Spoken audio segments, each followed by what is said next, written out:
Tertúlia. Boa tarde a todos. Hoje é dia 21 de junho, de 2015, é um domingo. O verbete é de número 3.425, ele tem 6 páginas, 50 logias e 6 máximos. O tema, antidesvio bioquímico, foi elaborado segundo a especialidade em vexologia. Quem redigiu o verbete já é a veterana na verbetografia, Laura Bruna de Araújo. Laura Bruna Gomes de Araújo, ela é graduanda em Psicologia, brasileira, natural de Carauari, Amazonas, voluntária da Conscienciologia desde outubro de 2013. O antidesvio bioquímico é o protocolo profilático e esclarecedor quanto aos altrafares, predisponentes à toxicomania, a fim de evitar megadeslizes proexológicos por parte dos jovens intermissivistas, homens ou mulheres, interessados na aplicação, otimização e manutenção da inversão existencial. Na pensenologia, nós destacamos o holopensene pessoal da autocognição, o holopensene pessoal da autoconscienciometria, o holopensene pessoal das reciclagens intraconscienciais, o holopensene da profilaxia e o holopensene da inversão existencial. A holopensenidade da autocrítica quanto aos idiotismos e vícios culturais, a antirrobotização pensênica, a ausculta pensênica atenta aos afinizadores de holopensenes desviantes, os invexopensenes, a invexopensenidade. Na fatologia, a necessidade de esclarecimento quanto aos tóxicos, a autolucidez e cognição quanto aos traços pessoais passíveis de manipulação, a compreensão da funcionalidade bioquímica e fisiológica, a impossibilidade de autofuga, a antecipação inteligente às estratégias desviacionistas patrocinadas pelos assediadores, a inversão existencial quanto à maturidade consciencial, as tentativas de reprimir os jovens por meio das drogas, o redirecionamento da vontade de mudar o mundo, a atenção ininterrupta ao fluxo de automotivações proéxicas, o fôlego pessoal para reciclagens intraconscienciais, a reurbanização das amizades sociosas, a assunção das autorresponsabilidades, a escolha lúcida da dupla evolutiva, a dispensa das muletas psicológicas, a correção das rotas proexológicas, o lazer sadio, o investimento nos estudos, a autovigilância ininterrupta, o autoposicionamento evolutivo, a autocura consciencial. A gente chama atenção que tem mais de 20 linhas a fatologia, o que constitui o máximo para o verbete, e a gente convida, então, vocês lerem com mais calma aí a fatologia, porque a gente só pincelou alguns itens, tá? Importantes os itens, mas a gente só citou alguns.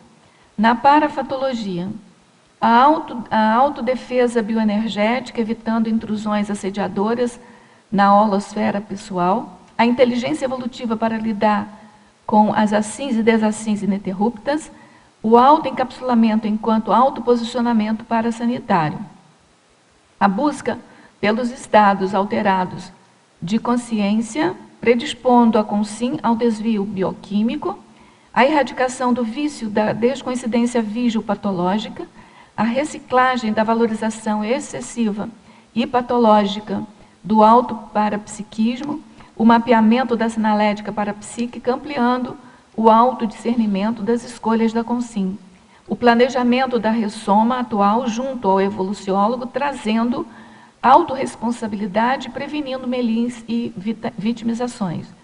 A mudança de patamar evolutivo autoconquistada, o momento de virada evolutiva ao reciclar o erro milenar reincidente, o posicionamento teático perante as consins e consciex do alto pomar evolutivo. Alto pomar, eu estava lendo quase que alto patamar. É alto pomar. Reciclologia. Na argumentologia, a gente está chamando a atenção do parágrafo reciclologia.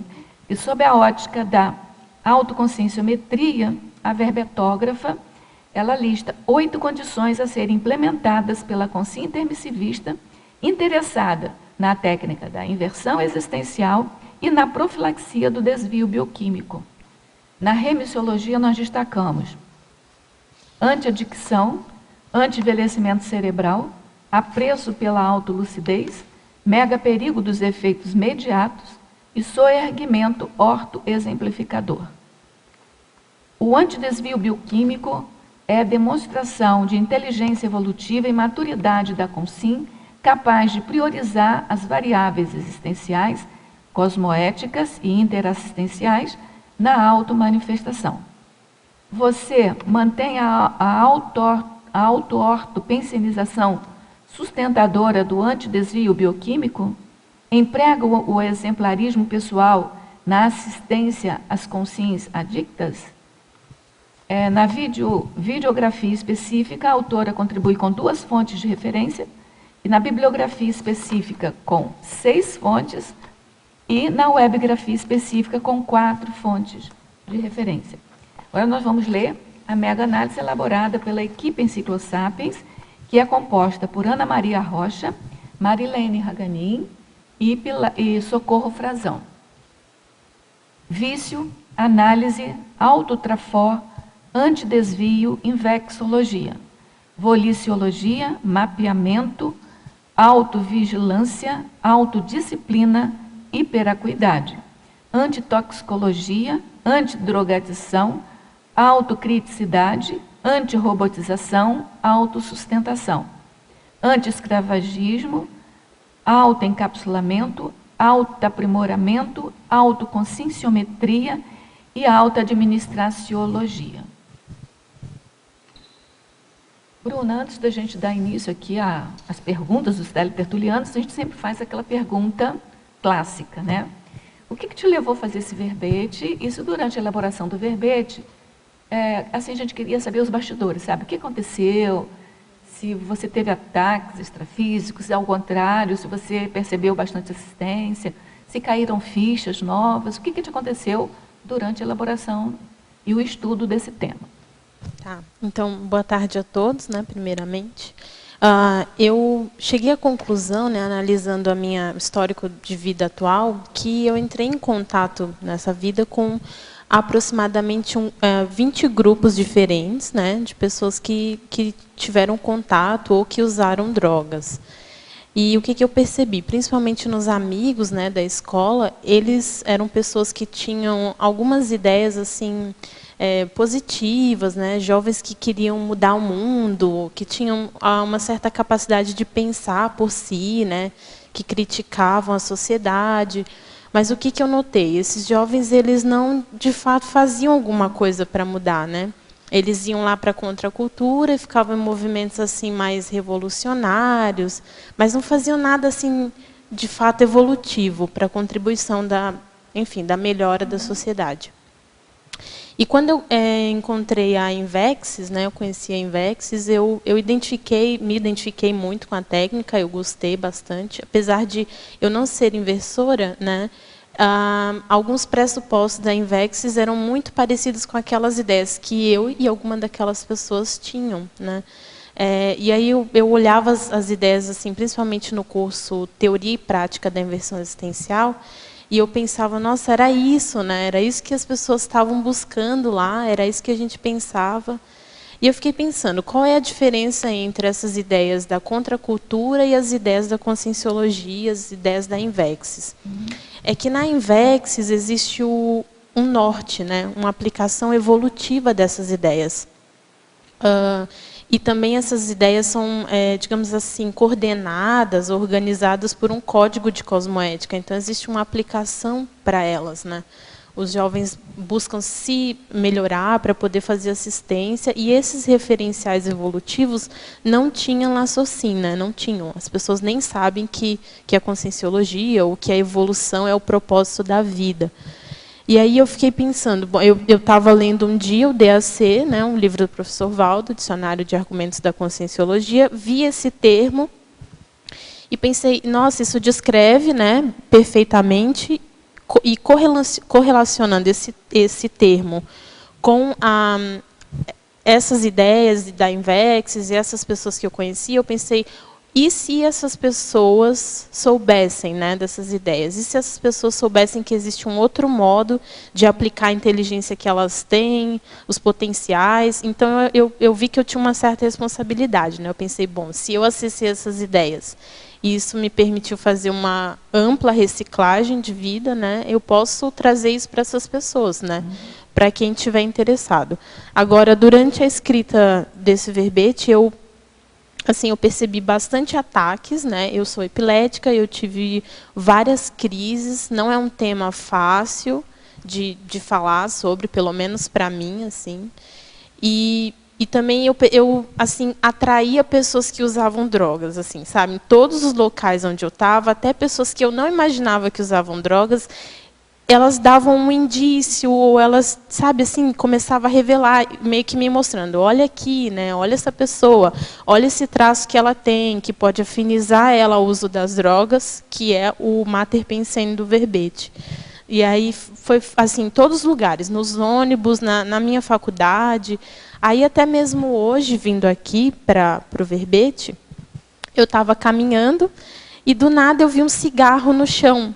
Mas um cigarro assim inteiro, não estava fumado nem nada. E era uma proposta, assim, eu interpretei isso, né, como uma proposta, assim. Ao ver aquele cigarro, vinha a ideia assim, olha, pega, né? E eu pensava, não, eu não quero isso, né? Eu estou indo lá para o meu verbete. E eu já fumei nessa vida. Minha mãe, meu pai fumavam. E eu vi aquele cigarro e falei assim, essa tentação, né? Essa tentação aí eu já passei. Fica tranquila, eu estou indo lá para o meu verbete. Foi bem interessante. Muito bom. Eu acho que esse tema, você falou que para você era talvez mais difícil, mas acho que esse tema é hard, né, para todo mundo que faz assistência, Sim. né? Uhum. E essa procura das pessoas, essa atração que você teve com as pessoas, é que você se abriu para assistência, né? Aí os assistidos vêm. É que esse é um tema que tem bastante demanda, né? Eu estava até ontem vendo lá nas redes sociais, não tem, acho que, uma pessoa que eu conheça nessa vida que não teve contato ou que não usou drogas, assim, no sentido mesmo de tomar uma taça de vinho na vida ou ter um familiar ou um amigo que teve contato com isso. E como é tão banal na sociedade, é como se fosse uma doença que está em todo lugar, mas as pessoas, ninguém liga para aquilo, sabe? É como se fosse normal. E tem um outro tipo de droga que as pessoas estão comendo, bebendo. Isso, que exato. É do agrotóxico, né? Que não deixa de ser uma droga igual. Agrotóxico. E que saiu publicado agora essa semana, não sei se você viu, publicado, saiu no jornal e tal, que o aumento foi de quase 60% de agrotóxicos maléficos à saúde, principalmente em 3 estados grandes do país, aqui, de produção, e as pessoas não se dão conta.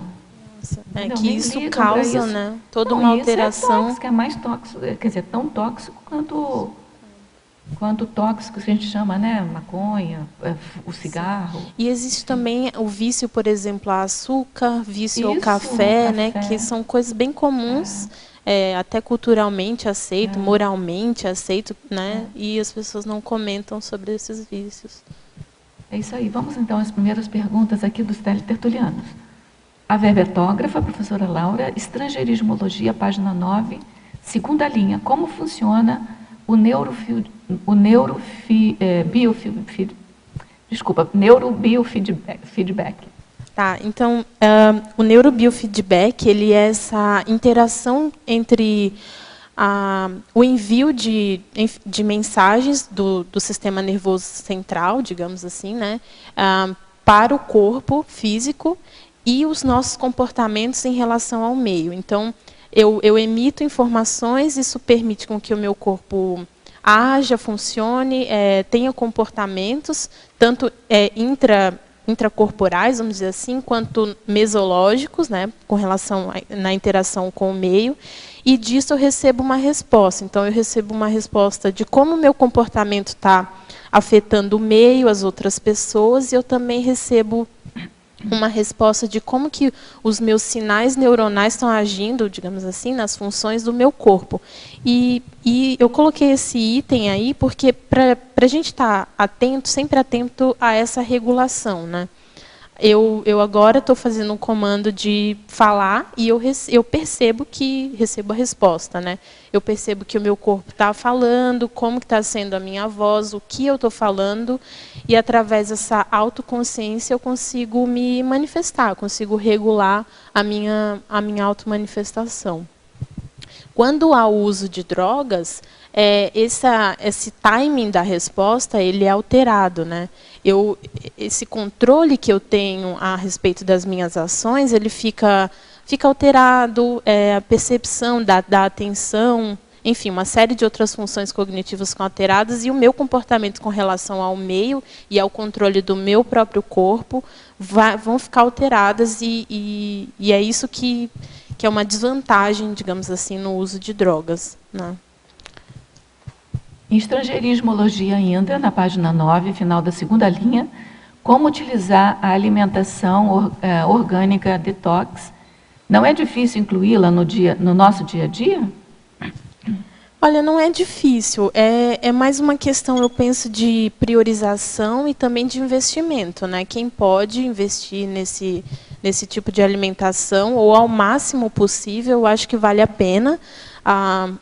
É até uma condição já anti-desvio, né, bioquímico, porque se você cuida ao máximo do seu corpo, do seu organismo, deixa a sua questão hormonal, a sua questão neurobioquímica totalmente regulada, isso previne, né, digamos assim, que hajam disfunções, que você procure compensar isso de forma patológica, inconsciente, em outras questões bioquímicas. Continuando em estrangeirismologia, página 9, terceira linha, qual é o mecanismo da counterculture enquanto manobra de massa impensante? Tá, então eu comentei antes, né, na razão pela escrita do verbete, sobre a contracultura. Counterculture é a contracultura. A contracultura, ela relaciona-se bastante essa questão de dar o contra na sociedade, de perceber o que não está funcionando bem, os trafares, né? Tem esse ranço de revolução, de ir contra o que está errado, que não deixa de ser uma repressão ao contrário, né? Então a sociedade reprime o jovem e o jovem reprime a sociedade, e ninguém resolve nada no final das contas. O que acontece? Quando o jovem ele é naturalmente impulsionado a essa condição de mudança, de fazer o novo, de fazer diferente.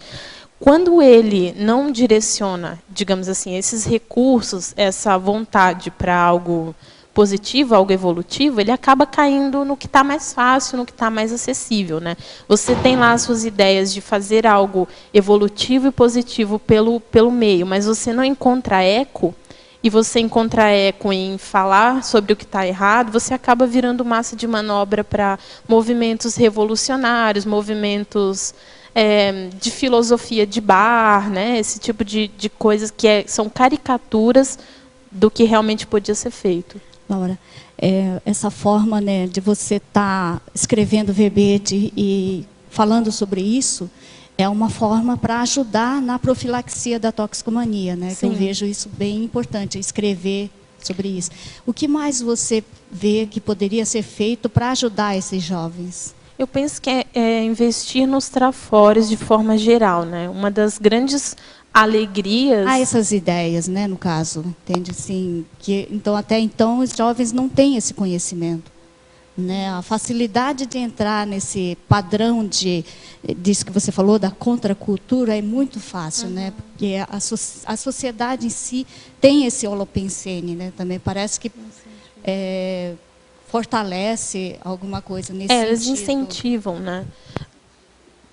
Enfim, eu vejo que o uso do que você tem de positivo para deixar para alguém, né, as suas ideias, é uma coisa bem positiva. Uma das grandes alegrias no meu caso é perceber que eu posso fazer assistência, mas assim, não é aquela assistência, tá com isso, de vou lá ajudar as outras pessoas, vou virar um boazinho, porque às vezes essa ideia para o jovem é meio banal, não é muito atrativa.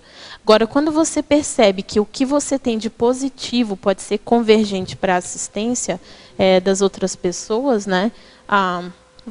por exemplo, pensando a respeito daqueles assuntos, do que está acontecendo na sociedade, pensando em mudanças, em soluções, direcionando sempre para soluções. Eu acho que isso é um grande motivador. Fomentar a cultura da autocriticidade, né, que você coloca aqui. Como que você vê isso? Como é que poderia ampliar a autocriticidade dos jovens para fazer a profilaxia mesmo, não entrar e depois ter que fazer, né, a reciclagem, correr atrás do prejuízo? Essa autocriticidade ela precisa estar calibrada também, né? Porque às vezes a autocriticidade ela pode ser tanto a crítica quanto a si mesmo, quanto a capacidade de ser crítico, né? A capacidade pessoal de ser crítico. Essa autocriticidade precisa estar, digamos assim, calibrada, porque o jovem ele pode ser super crítico, ele pode saber que aquilo é errado, ele tem a opinião própria com relação àquilo, ele sabe que aquilo não é um investimento positivo para ele, mas ainda assim ele faz. Por quê? Porque essa autocrítica ela precisa estar, digamos, calibrada no sentido de um propósito, sabe? Eu vejo que o propósito evolutivo, o propósito assistencial é o que vai calibrar isso, né? Vai dar um norte para a criticidade da pessoa. Em Estrangeirismologia, na página 9, quarta linha, o que é poikiana? Poikiama é a palavra desvio traduzida em finlandês. Eu vi, pelo dicionário eu vi. Você viu? Teoriologia, na página 10, primeira linha. Poderia explicar a teoria do sistema de recompensa cerebral e a teoria da visão mental? Tá. Então, a teoria de recompensa cerebral, só um minutinho, de recompensas, é o que está muito envolvido na questão bioquímica dos vícios, né? Então, a pessoa vai lá, ela usa drogas e ela sente prazer, ela se sente bem, né? E aí ela entende que sempre que ela quiser prazer, né, fica registrado, enfim, na questão cerebral, sempre que ela quiser um prazer imediato, um prazer que é fácil, né, ela vai buscar aquela condição. E ela fica condicionada, ela fica robotizada naquele ciclo de uso de drogas, recompensa e uso de drogas. Só que o que acontece? Cada vez mais a pessoa precisa usar mais drogas, assim, dependendo do tipo da droga, né? Cada vez mais a pessoa vai precisar usar uma quantidade maior para sentir o mesmo prazer, né? E aí isso vai levar ela para a morte, né? Enfim, para degeneração, porque isso aqui nem aqueles ratos de laboratório. O rato toca lá um botão, ele recebe um estímulo elétrico que gera uma sensação de prazer. E mesmo que ele vá morrer, ele continua tocando ali, porque aquela sensação de prazer, às vezes, é mais urgente do que a racionalidade a respeito de saber que aquilo está errado. Então, às vezes, o jovem, em termos de traços, ele está lá carente, por exemplo, ele vira um rato de laboratório. Emocionalmente, ele vira o rato. Exatamente. Ele abdica do código de cosmoética pessoal dele para fazer algo que vai trazer um prazer, um retorno rápido ali, imediato. A outra teoria, a teoria da visão mental, é a teoria proposta por um pesquisador chamado Daniel Siegel, nesse livro Teoria da Visão Mental, Mindsight, em inglês, ou O Poder da Visão Mental, no qual ele propõe o aprendizado pela criança, né, no convívio com os pais. Só que o que eu acho interessante da teoria dele é que ele não só...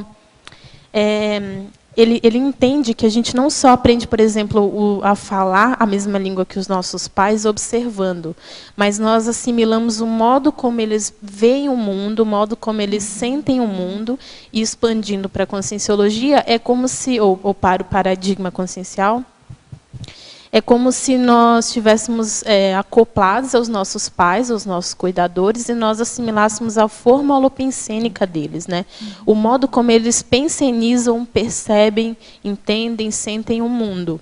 E isso, na visão dele, isso pode alterar a nossa forma, a forma como nossos genes se manifestam nas células pode afetar todo um desenvolvimento cerebral, enfim, existencial da criança. Né? Isso, da epigenética da pessoa. E eu acho muito interessante, né? Porque imagina, não é você conviver com pais que fumaram durante a gravidez ou pais que levam a pessoa para o bar quando criança. Não é só uma questão de condicionamento visual ou de convívio. É uma assimilação de toda uma forma holopensênica, né? Que a criança está, né? exposta.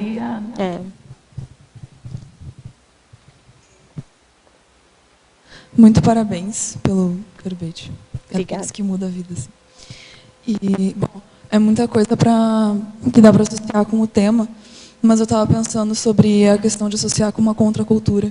Eu acho uma contracultura muito necessária, porque a cultura de massa vivente atual ela é completamente... Bom, ela se nivela muito por baixo, só que a contracultura que não seja inconsequente, que ela busque realmente uma mudança real das coisas. Eu penso muito a respeito da assimilação com as drogas nas pessoas, porque da mesma forma que a gente influencia energeticamente de cá para o corpo, acontece a mesma coisa ao contrário. Então, essa busca por esse químico, não só ela é muito mais real, às vezes, como ela é um estímulo parapsíquico. A pessoa está buscando, porque abre, dilata, pulsa e faz uma reação no chakra, sabe? Aí eu fico pensando várias coisas, não só a relação de não conseguir ter o imediatismo da ação, o eco na sociedade que tu fala, mas a urgência de ter uma relação parapsíquica real.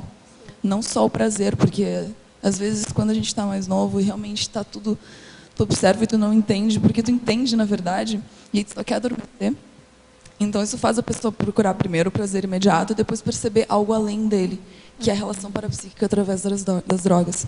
Aí eu queria saber, além da questão religiosa, como fazer para acordar o parapsiquismo nas pessoas? Porque algumas conheceram através das drogas. Algumas, tipo, elas suprimem depois e puxam para a própria capacidade, mas outras não. Outras elas ficam na dependência, como é o caso de daime, de fumos, rapés e coisas e tudo mais. E outra pergunta é como conviver com pessoas que estão sob esse uso numa identidade muito profunda. Talvez uma terceira pergunta seja por que a gente continua atraindo essas coisas mesmo depois de já ter trabalhado elas? Tá, então por partes. Gratidão. Né? A primeira questão da contracultura é que muitas vezes está relacionada a uma dificuldade do jovem de aceitar a vida humana, intrafísica, né, as novas limitações do corpo físico, de lidar com toda essa nova fisiologia e a busca para psiquismo pode ser por um traço de valorização da extrafisicalidade maior do que a valorização da vida humana intrafísica. Então, muitas pessoas que eu conheci iam buscar as drogas para vivenciar um pouco do parapsiquismo, sabe? Ou para compartilhar um pouco disso com outras pessoas que não iam achar que a pessoa é louca, enfim, que está falando besteira. Só que a qualidade desse parapsiquismo através das drogas, né, é muito reduzida, é muito onírica, é anticosmoética, é antifisiológica.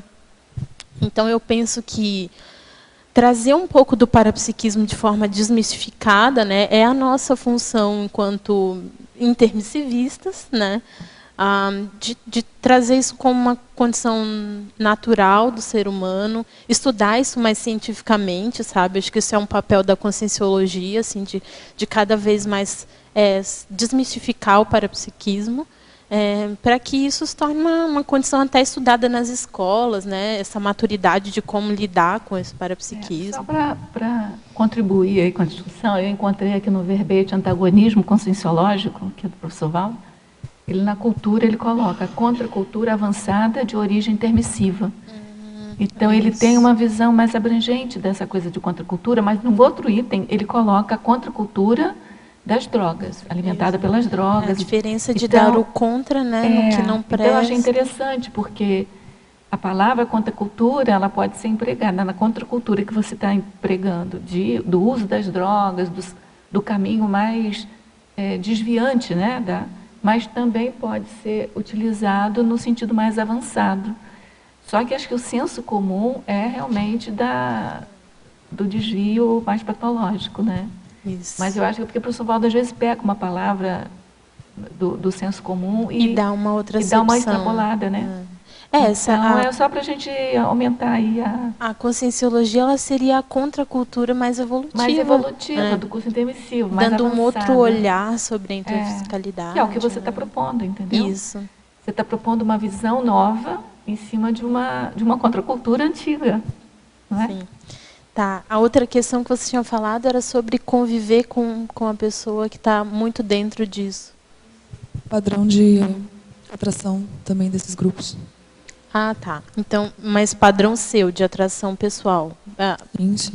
Certo. Então, vários traços, às vezes mesmo que sutis, eles podem afinizar a gente a esse holopensene, sabe? Depois eu queria... Sabe, eu estou achando interessante demais essa questão. Desculpa, tá? Estou interrompendo, mas assim... Pode falar. No verbete antagonismo conscienciológico, ele coloca na culturologia a cultura avançada de origem intermissiva. No verbete antagonismo destrutivo, antagonismologia, que aí ele coloca na exemplologia a antagonismologia destrutiva e a antagonismologia construtiva. Ele dá 2 exemplos. Isso, e aí na culturologia ele coloca a cultura da sociedade moderna. Não entra em detalhes se é positivo ou não. A contracultura da sociedade moderna. Aí vem aqui, ó, na antagonismologia ambígua, ele já coloca a contracultura quando ambígua. Então, a contracultura pode ser ambígua.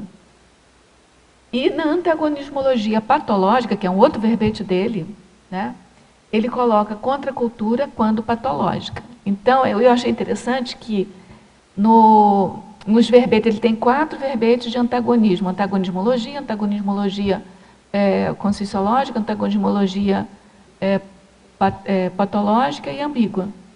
E homeostática e ambígua.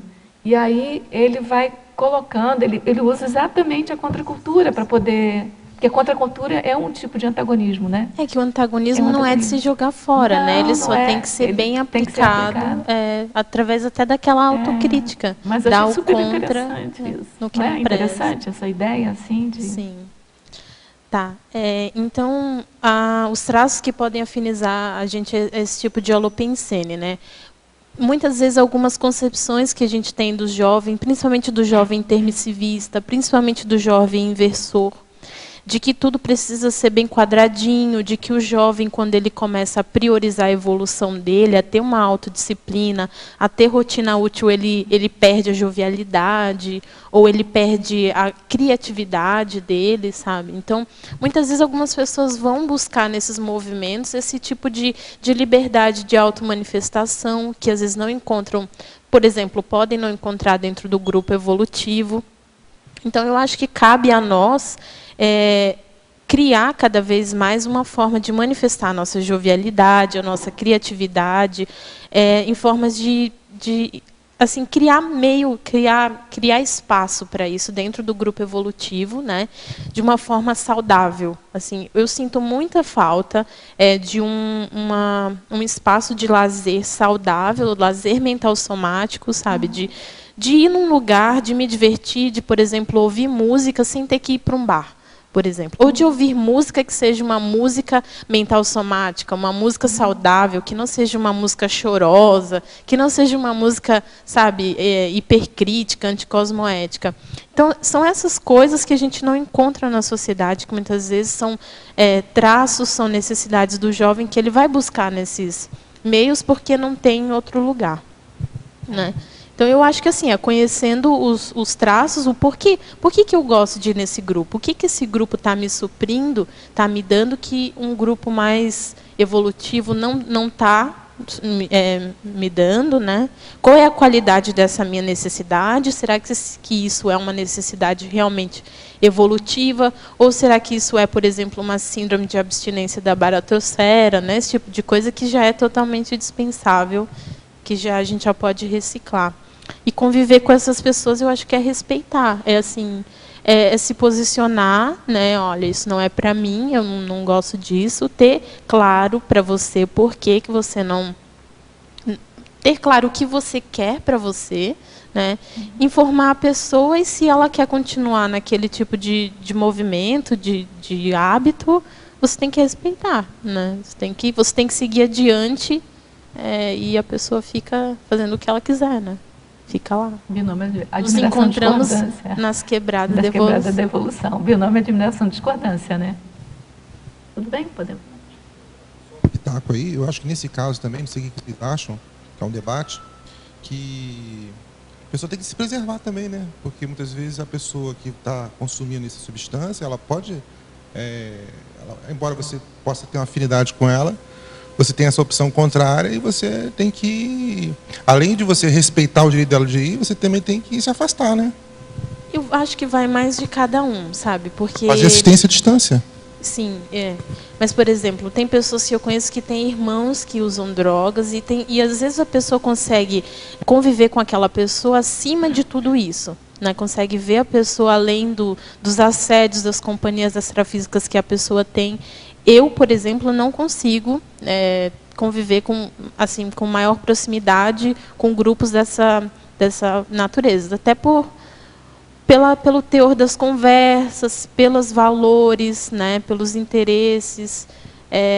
Para mim não é mais interessante, né? Já foi, hoje não é mais. Mas assim, eu acho que vai de cada um, né?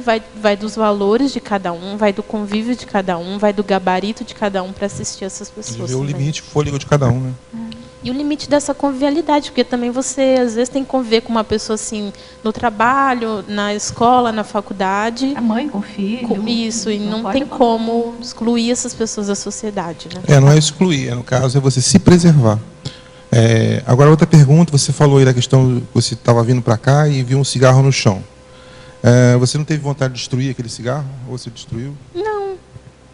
Não tive vontade. Eu passei, eu olhei e ri, porque era uma sugestão que para mim não funcionou. Eu ri e pensei assim, essa não pegou. Esse assédio não... É que você ficou raciocinando outras coisas, Esse eu pensou, já né, passei. de pegar dali e jogar fora. Na questão de se preservar, se afastando das pessoas, eu acho que vai muito também da questão energética de cada um, mas não dá para a gente colocar numa bolha. Eu peço que alguém me corrija, por sinal, porque eu preciso ser contrariada nesses pontos para ter ideias novas.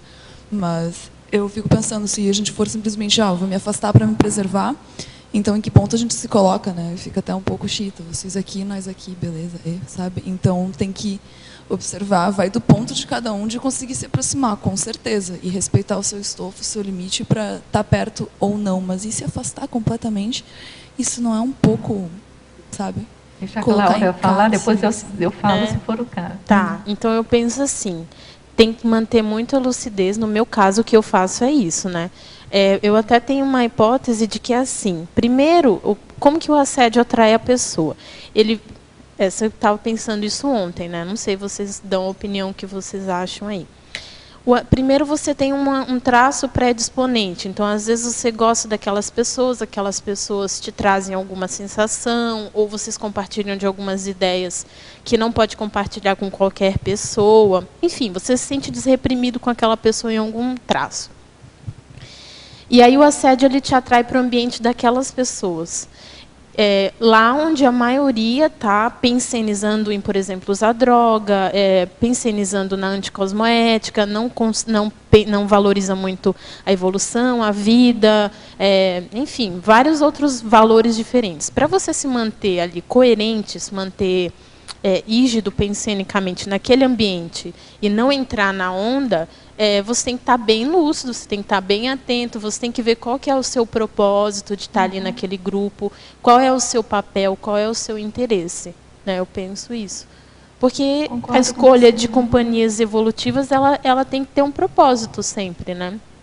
Eu concordo com a Laura. Eu acho que se você não tiver um propósito ali naquele grupo, de fazer algo por aquele grupo, é melhor você se afastar. Eu acho que não dá para você ficar de ingênua, sabe? Você quer ajudar a pessoa, tem milhões de pessoas precisando de ajuda e que não estão tendo a sua ajuda quando você fica com uma pessoa. Não pode menosprezar a força do assediador. É diferente se você compartilha dos mesmos valores, dos mesmos gostos, se você se sente bem naquele local, né? aí tá tudo certo, eu penso. Agora, se você leva a sua proexis a sério, se você tem os seus valores evolutivos, se você, por exemplo, eu não conseguiria ter um amigo que mata uma pessoa. Lógico que é uma situação totalmente contrária, né? Totalmente diferente. Não necessariamente a pessoa usa droga. Mas eu não conseguiria, porque essa pessoa faz uma coisa, ela tem valores que eu não concordo. Eu não concordo. Eu não concordo com a violência, eu não posso conviver com uma pessoa. Que tipos de assunto eu vou compartilhar com uma pessoa que valoriza a violência? Então, a mesma coisa são as drogas, né? Tem pessoas que eu conheço que continuam usando drogas, eu continuo conversando com essas pessoas, eu sempre estou trazendo conselhos, enfim, me posicionando, dando outras opções para essas pessoas. Elas nunca seguem, eu sempre respeito, e eu continuo gostando daquelas pessoas, mas eu não convivo. Eu não convivo. Não está se falando aqui de acepção de pessoas. Não está se falando aqui, Isso. tá? Está se falando de você sair em convivência com aquelas pessoas. É diferente. Então, assim, você pode ficar aberta para acolher qualquer tipo de toxicômano, entendeu? Só que você não vai sair para passar um fim de semana com a pessoa, Não. você não vai fazer uma viagem com a pessoa, você não vai para o barzinho à noite com a pessoa, entendeu? Você não vai curtir a vida com aquela pessoa. É um outro tipo de curtição. Eu estou falando do ponto de vista da conscienciologia, tá certo? Você vai fazer assistência? Se você tem gabarito para fazer assistência a esse grupo, vai fazer. Não tem problema, mas é o que a Laura falou.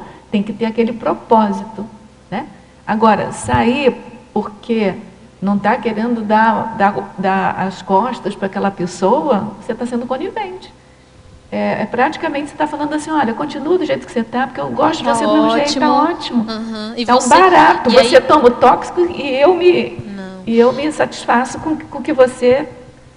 Porque legal isso que você está fazendo. É legal, né? Eu estou saindo contigo, é legal, te dou uma força para você fazer. Eu não faço, mas você pode fazer. E aí depois, lá no extrafísico, você começa a ver que você tinha que se posicionar frente àquelas pessoas, porque vocês estão vindo a milhares de vidas, sei lá quantas vidas, com esses mesmos traços, não está direcionando enfim, a sua série X, a sua evolução, utilizando seus traços para algo positivo. Você podia ter se posicionado ali, você não fez nada, né? Então, eu acho assim, não é questão de cortar laços, mas é questão de se posicionar frente às pessoas. É o ônus do não também, né? Uma pessoa super sua amiga, às vezes você tem que dizer não. Tanto que quando esses meus amigos, eu até frequentei já alguma vez a casa dessas pessoas, quando eles começam a falar de droga, usar droga, eu pego minhas coisas e saio, tranquilo.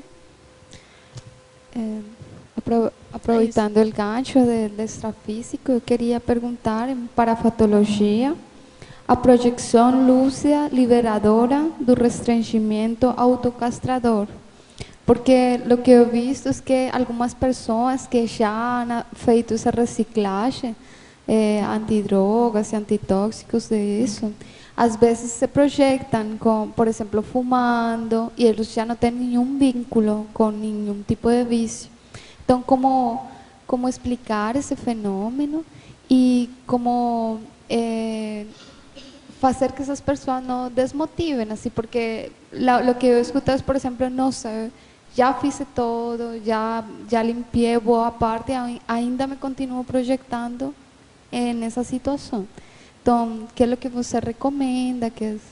Qual é a sua interpretação ali? Tá, então aí nesse caso a pessoa já usou drogas e às vezes na projeção ela continua se vendo usando drogas, mesmo que já não use mais no intrafísico, é isso. Tá, então assim, o que eu vejo é que a pessoa que já teve o desvio, né, ela passa primeiro por uma reciclagem existencial, ela para de fazer de ter aqueles hábitos de usar droga, de sair com aquelas pessoas, ela recicla as amizades, para depois ela passar por uma reciclagem intraconsciencial mais profunda, né? às vezes a pessoa, porque assim, não adianta você parar de usar droga e reciclar a sua vida existencialmente se você não reciclar os traços ou as motivações que te levaram a entrar naquele traço. Porque ou você vai voltar a ter esse mesmo hábito em uma próxima vida, ou você vai continuar manifestando isso extrafisicamente, pensenicamente. E isso te afiniza, né, aquelas companhias, porque se não está claro para você realmente cirurgicamente que você não faz mais parte daquele grupo, às vezes extrafisicamente com baixa lucidez você encontra, vamos dizer que eu e a Rosa, a gente sempre ia lá para o bar. Eu encontro a Rosa e já penso no copo, entendeu? Então tem que estar bem claro, né? Tem que estar reciclado intraconsciencialmente de que não. Eu e a Rosa, a gente não vai mais para o bar nessa vida. Rosa e copos são coisas totalmente diferentes. Não, você sabe que eu lembrei de uma coisa, falando para ela, eu lembrei, fiz uma autorreflexão. Eu nunca bebi nada nessa vida intrafísica, mas eu ia para o bar com meus amigos da faculdade. Eu tomava suco de laranja e eles tomavam coisa... Na verdade, eu estava errando junto com eles ali. Eu estava me acompliciando junto com eles, né? Exatamente isso que eu falei para ela. Você não bebe, bebe você, eu não bebo, mas vamos ficar juntos, vamos para o bar, vamos conversar à toa, vamos fazer alguma coisa lá. Vamos continuar retroalimentando aquele holopensene. Né? Você acompliciou igual. Só para fechar assim. Então, por exemplo, a pessoa limpiou, depois tem que fazer a profilaxia de pensene intraconsciencial, que ainda mantém, que isso incita isso e nas projeções sai, ou seja, a reluzir. Isso. O que esse ato durante a projeção traz de bom para a pessoa? O que traço afiniza ela com aquele tipo de holopensene? Porque, por exemplo, a pessoa que usava drogas, ela tem um tipo de ego, né? Aquele ambiente, aquelas companhias, ela traz uma sensação de um autoconceito diferente de uma pessoa que não usa drogas. E assim, a gente tem vários papéis na sociedade, né? O meu ego, ou seja, o modo como eu me manifesto no meu trabalho não é o mesmo como eu estou manifestando aqui enquanto verbetógrafa. Então tem que ver, tem pessoas que são viciadas nesse autoconceito drogadicto.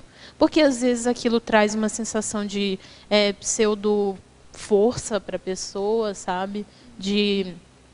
Enfim, de se sentir alguém especial, de se sentir alegre daquela forma. Então, são vários os traços que podem afinizar a pessoa e que é uma reciclagem intraconsciencial, além da reciclagem toxicômana.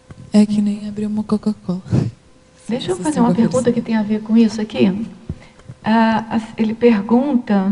Primeiro, ele pergunta uma pergunta aqui da Fatologia, página 10, terceira linha. Poderia esclarecer sobre as tentativas de reprimir os jovens por meio das drogas? E aí, depois, ele faz uma outra pergunta que tem a ver com essa, mas responde essa primeiro, talvez, né? Então, como os jovens têm essa propensão natural para as mudanças, para fazer a diferença na sociedade, quando você...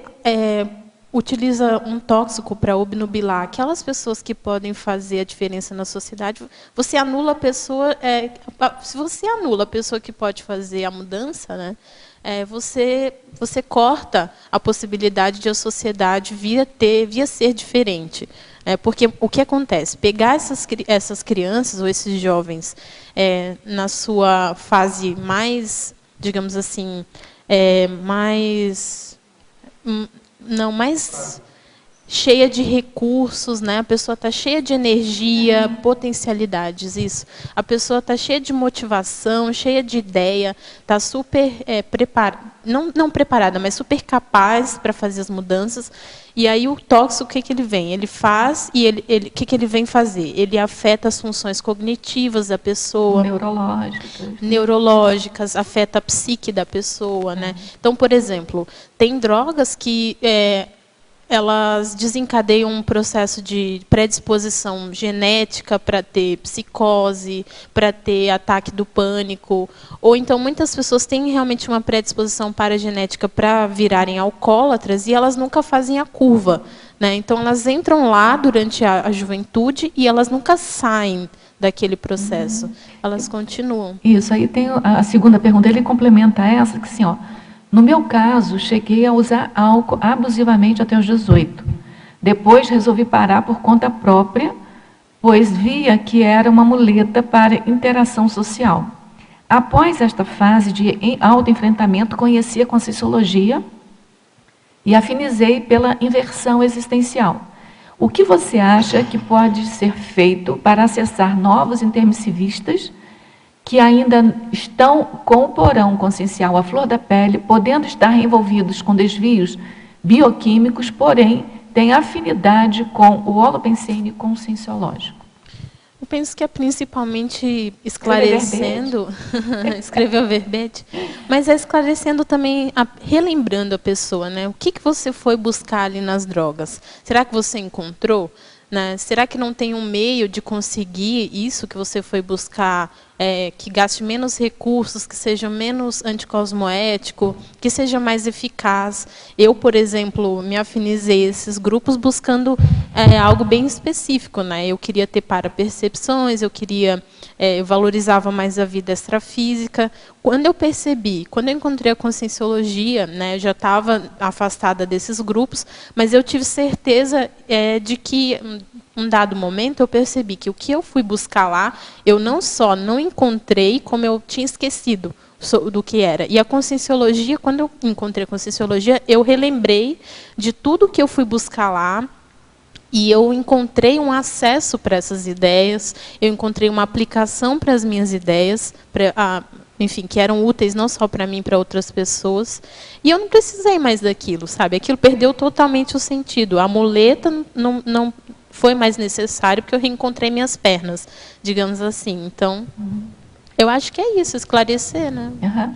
Professora Laura, a coloquiologia, página 9, o que significa o ato de cair na real? A Consim pode cair na real em um momento e depois acabar por cair no desvio bioquímico? É que esse cair na real tem níveis também, né? Quanto mais real, quanto mais caído nessa real, digamos, quanto mais esclarecida a consciência tiver com relação aos traços dela, que, né, tanto os positivos quanto os traços fardo, e com relação à evolução, né? Tem que cair, mas tem que ficar em pé na real, né? Isso, né? Tem que estar sóbrio, né? É isso aí. Na Pensionologia, página 9, terceira linha de baixo para cima, poderia exemplificar alguns dos holopensenes percebidos por você quanto ao item da ausculta pensênica, atenta aos afinizadores de holopensenes desviantes? Eu não entendi muito bem. Vou repetir, se é tá? Espera aí. Tá. Poderia, vocês sabem qual é o item, né? Pensionologia, página 9, terceira linha de baixo para cima. Poderia exemplificar alguns dos holopensenes percebidos por você quanto ao item da ausculta pensênica atenta aos afinizadores de holopensenes desviantes? Tipos de holopensenes desviantes são aqueles, por exemplo, holopensenes artísticos para pessoas que têm essas tendências da boemia, né, da desorganização, da antidisciplina, são holopensenes desviantes. Outros holopensenes, por exemplo, você já usou droga, você vai num bar, ou você já tem essa predisposição genética ou paragenética e você convive, você trabalha num bar, você trabalha com bebida alcoólica, ou você trabalha numa fábrica de cigarro. Outro holopensene desviante é plantação de tabaco, que muitas pessoas fumavam tabaco, né? Então, acho que todo o holopensene que você tem alguma predisposição, alguma fraqueza, né, e que facilita o seu trafar vir à tona, um holopensene desviante. Na Fatologia, página 9, terceira linha, como antecipar as estratégias desviacionistas patrocinadas pelos assediadores? Poderia citar alguma dessas estratégias mais sérias predisponentes de comportamentos desviantes? A estratégia é o autoconhecimento, né? Eu penso que a autoconscienciometria e também as heterocríticas, levar em consideração heterocríticas de pessoas mais maduras evolutivamente, mais lúcidas do que você, elas te deixam bem atentos a essas estratégias, né? Até principalmente pessoas que têm mais experiência extrafísica ou com a questão da multidimensionalidade, que podem estar mais atiladas a essas estratégias assediadoras que a gente nem sempre percebe. Professora Laura, em Sindromologia, página 11, poderia ampliar a síndrome do estrangeiro? A síndrome do estrangeiro é... Tem um livro, né? Também, tem um livro da professora Malo Balona, que fala da consciência que ressomou e não sabe. E ela sente um estrangeiro, se sente um estranho no ninho, sente que caiu ali de paraquedas, né? Ela não sente afinidade com o holopensene onde ressomou e com as consciências com as quais ela convive. Eu acho que ele sabe o que é, porque olha só, observando suas colocações conscienciais pontuais, constato que você esteve por algum tempo como estranha no ninho no próprio grupo familiar. Sua paragenética multimilenar já sobrepujou a genética atual? Ele sabe o que é estranho no ninho, né? Sim. Não, sim, isso é verdade. Eu me senti uma estranha no ninho e essa sensação de estar sozinho num lugar, no meio de pessoas desconhecidas, isso é um fator pode ser, né, um fator predisponente a essa condição de desvio, principalmente quando você predominantemente tem um mecanismo de fuga, né, um mecanismo de defesa através da fuga e não do enfrentamento dos problemas. Agora, outra pergunta, ela faz também com a síndrome do estrangeiro, mas ela pede para você relacionar a síndrome do estrangeiro com antidesvio bioquímico e a síndrome do justiceiro também. Ou seja, a síndrome do justiceiro e a síndrome do estrangeiro correlacionar com o antidesvio bioquímico. Tá, então, como eu falei agora há pouco, a síndrome do estrangeiro, ela dá essa sensação de que você está sozinho, que você está abandonado, que você não tem apoio. Uma das grandes dificuldades, ou a maioria das dificuldades humanas, elas são geradas por essa sensação que o ser humano, às vezes, tem de não poder compartilhar os seus problemas, as suas dificuldades e mesmo os seus potenciais. Eu até vi um vídeo de um psicanalista há pouco, que ele fala que quando o ser humano ele tem essa necessidade de conectar com o outro e de falar sobre, enfim, de compartilhar aquilo que ele é. Quando ele não consegue, isso vai ter que sair por algum lado, um buraco. E aí o que acontece? A pessoa geralmente, quando não consegue compartilhar as suas ideias, ou não consegue compartilhar o que ela sente, ela vai compartilhar isso de forma não direta ou indireta, através da arte, da música, enfim, desses meios mais artísticos, né? E essa sensação de solidão, de não poder compartilhar, isso pode levar o inversor ou a consim estrangeira ao uso de drogas, né? A afinização a esses holopensenes, porque o que acontece? Esse holopensene é um holopensene que basicamente aceita qualquer pessoa.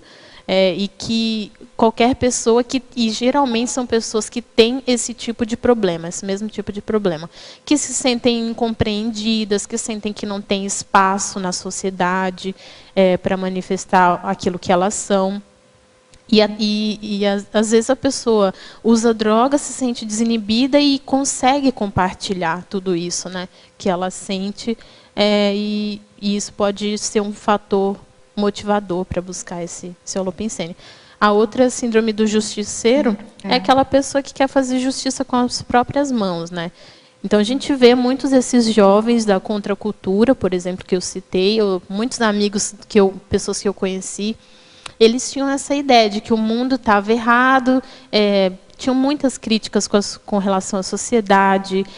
O jovem ele é basicamente sensível, diria que a maioria é sensível pelas incoerências dos mais velhos, né, dos exemplos que são dados. Então, por exemplo, às vezes seu pai fala, não vai, não faz isso, mas não vai, não bebe, não bebe, ou não usa droga porque isso é errado, mas o pai lá na festa começa a beber. Então, o jovem começa a perceber que, peraí, a sociedade me proíbe de fazer uma coisa, mas me dá o exemplo para fazer aquilo.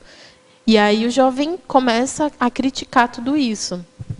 Eu até pensei essa semana sobre essa síndrome.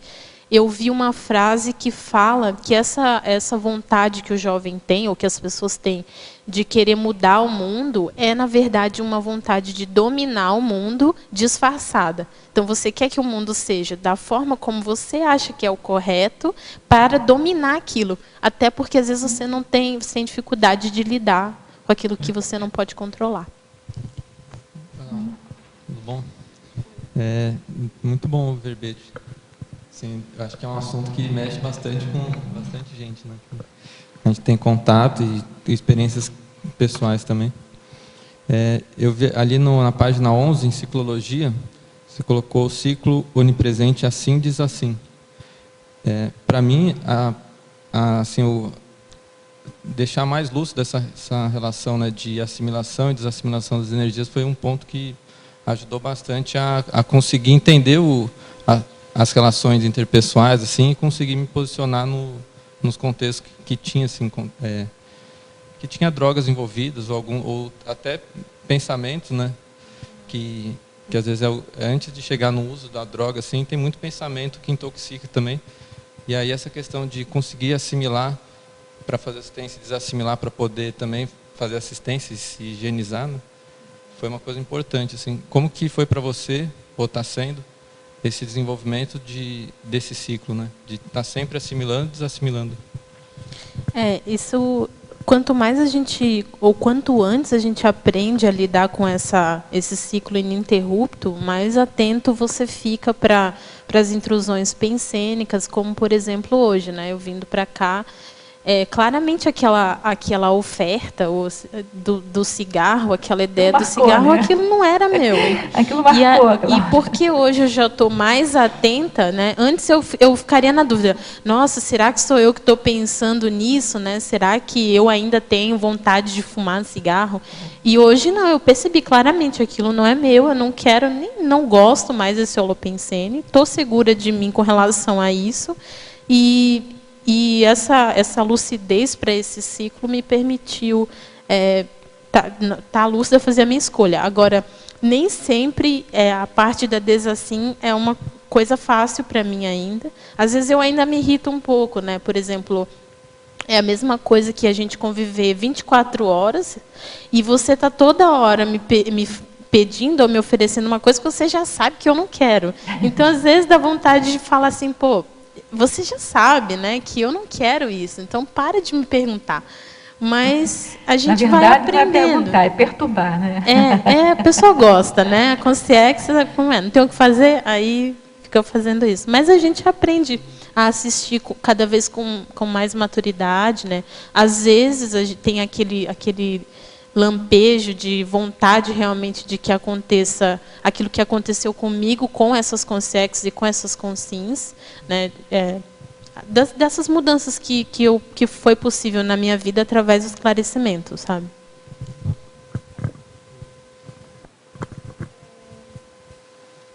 Oi. Eu queria, assim, como que você aprofundasse um pouquinho sobre isso. Ou seja, quando você fala, eu fico pensando, muitas pessoas que ficam afines com as drogas são pessoas com sensibilidade, assim, que têm talentos, que têm alguma coisa que fazer, mas não conseguem llenar esse vazio com as coisas que eles conhecem na sociedade. E aí eu fico pensando que a conscienciologia propõe o gênio evolutivo, que é outro tipo de reto evolutivo, ¿me entende? E que quizás, por exemplo, eu antes de conhecer a conscienciologia, eu não conseguia llenar esse vazio e tampouco conseguia estruturar uma ideia como a conscienciologia, ¿me entende? Eu tinha señais, tinha ideias que pertencem acá, mas eu não podia criar todo o que está acá, ¿me entende? Mas então eu quisiera assim que você falara um pouco mais de que significa esse gênio evolutivo que propõe a conscienciologia. De pronto essas pessoas podem afinizar com isso. Tá, então algumas linhas do pensamento humano, alguns tipos de hábitos, como por exemplo religião, arte, o uso da toxicomania, das drogas, elas são como caricaturas que o ser humano encontrou para vivenciar essa condição da multidimensionalidade, essa natureza consciencial que a gente realmente tem. mas sem propósito, ainda muito imatura, ainda muito infantil. Eu penso que essa inteligência evolutiva, ela permite você estar sempre buscando uma atualização, sabe? Ah, eu tenho uma ideia inata, eu sei que tem algo que eu quero encontrar, cheguei aqui na religião, por exemplo. Você analisa o que é aquilo, né? Exercita a sua autocrítica. A partir do momento que você vê que aquilo é muito limitado, você continua buscando através dessa sua certeza íntima. Mas sem autocrítica, sem ter um referencial da inteligência evolutiva. Eu noto que também tem que ver com a vontade, assim como todas as adquisições que uno faz através das ferramentas da conscienciologia tem que ver com a cosmoética, e com a vontade. São adquisições próprias que uno não vai perder nem nesta nem outras vidas. Em cambio, por exemplo, com outra, como a arte, filosofia e tudo isso, são coisas como muito reprodutivas. É como que uno não produz nada novo ali. São coisas que se reproduzem. Parece como se fosse uma mimesis de lo mismo. E em quanto às drogas, são prazeres que se vão, que não pertencem a nós, assim.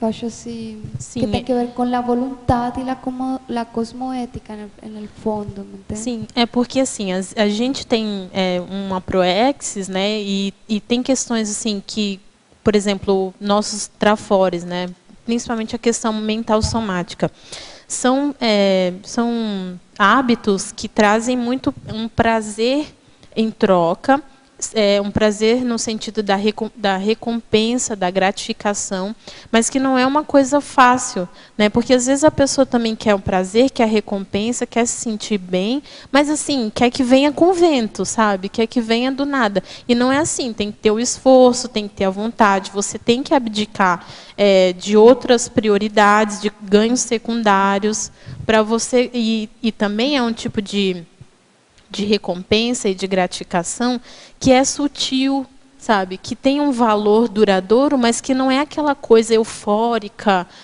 exuberante, toda cheia de alucinação, de, sei lá, sabe?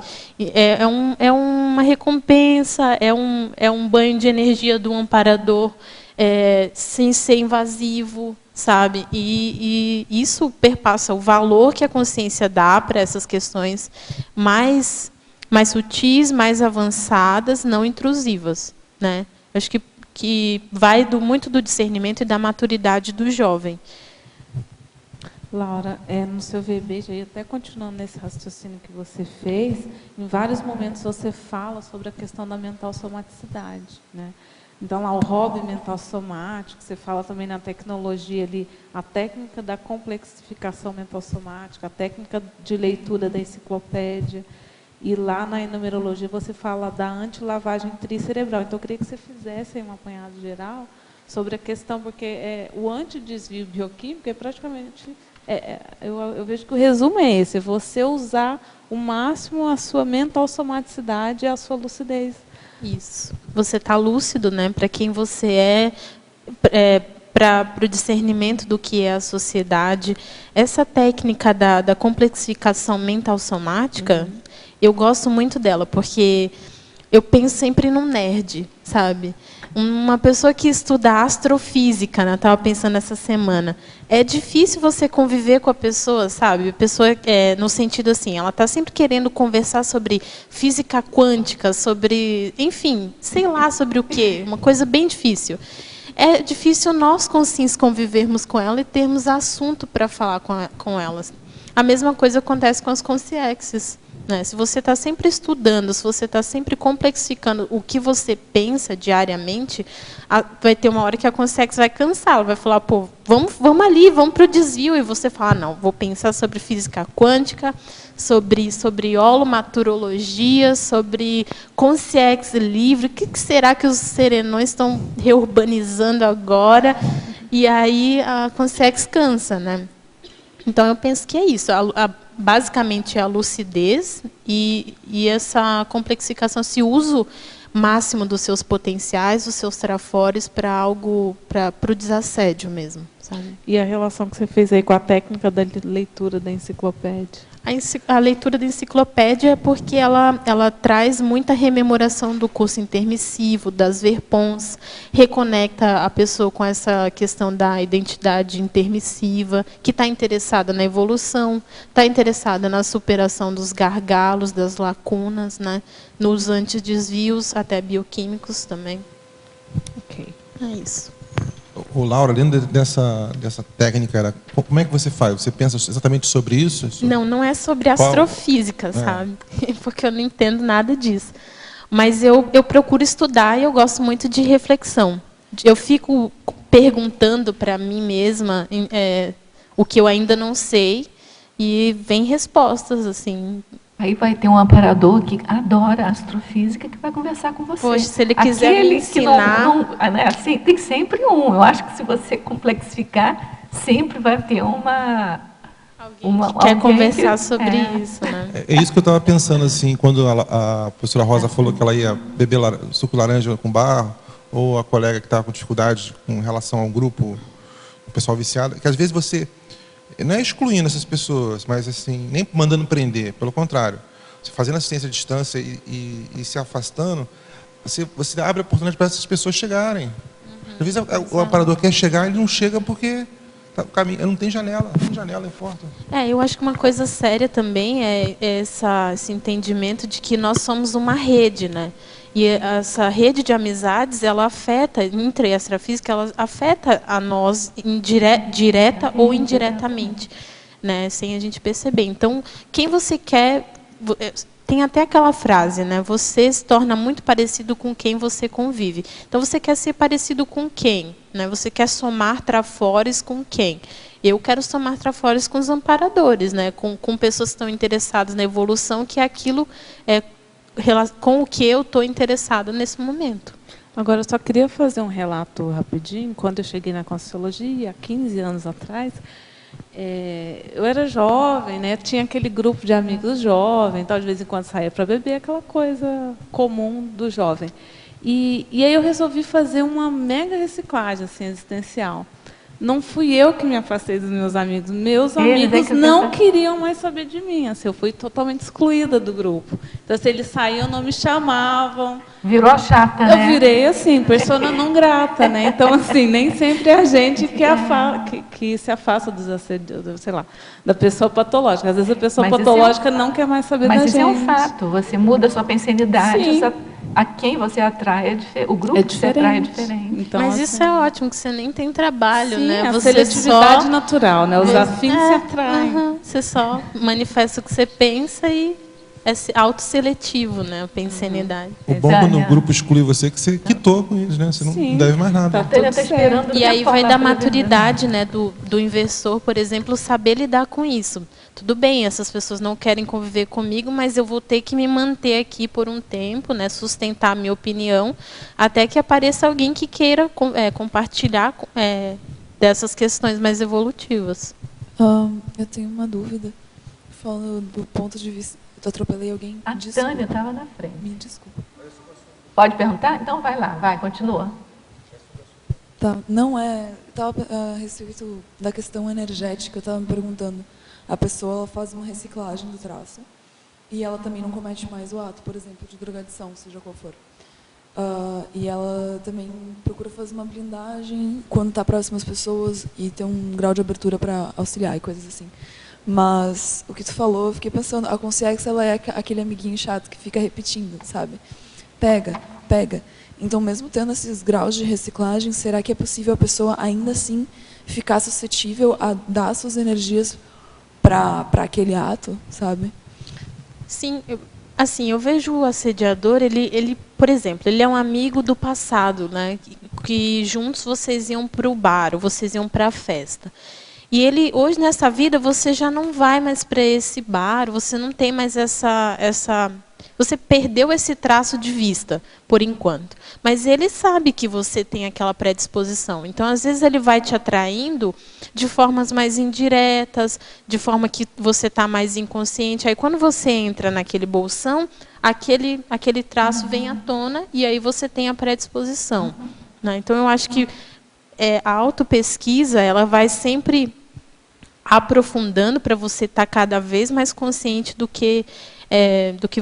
dos seus mataburros, né? De onde você pode cair.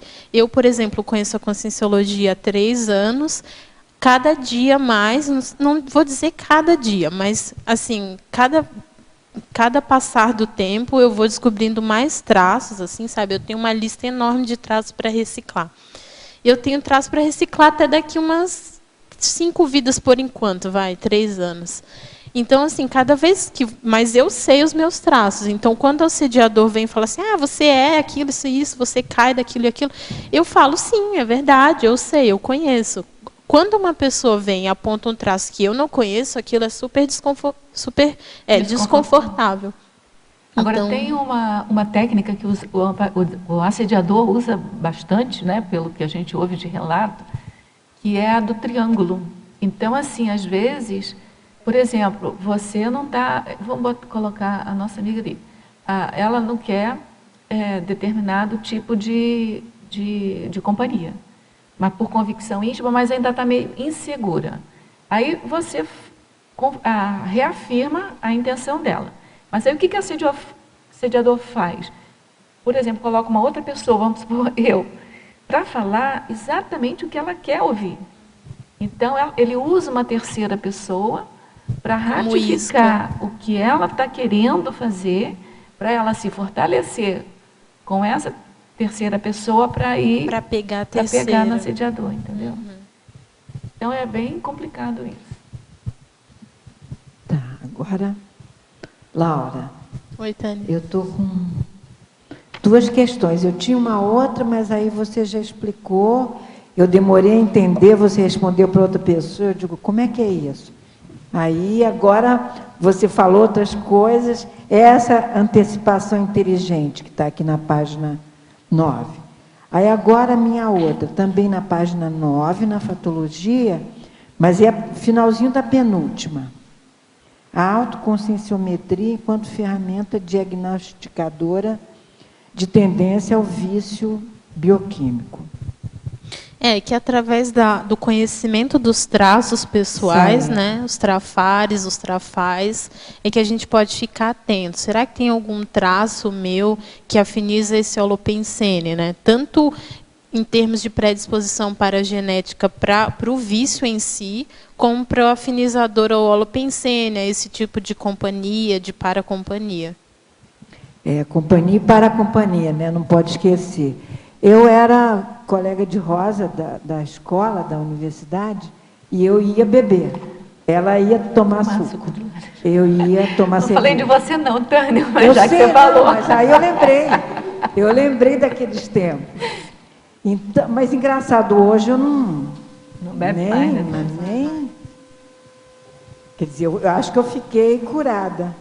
No final das contas, eu acabei dando exemplo. Olha só, eu trouxe a amiga para cá, tá vendo? Quando você não vai no bar, você vai estudar, quem quer ir junto com você vai, né? Mas é interessante que as pessoas não aceitavam, achavam que eu não gostava do gosto mesmo, não era preconceito, não era nenhuma assim questão minha assim de política, nada disso não. Eu não gostava do gosto mesmo, né? Mas Rosa, eu também não gostava do gosto da cerveja. Mas eu não imagino se eu vou comer alguma coisa que eu não gosto. Dizer, eu mesmo não gostando, era um negócio Agora isso que a Tânia está falando é interessante porque perpassa também a questão da valorização da vida humana.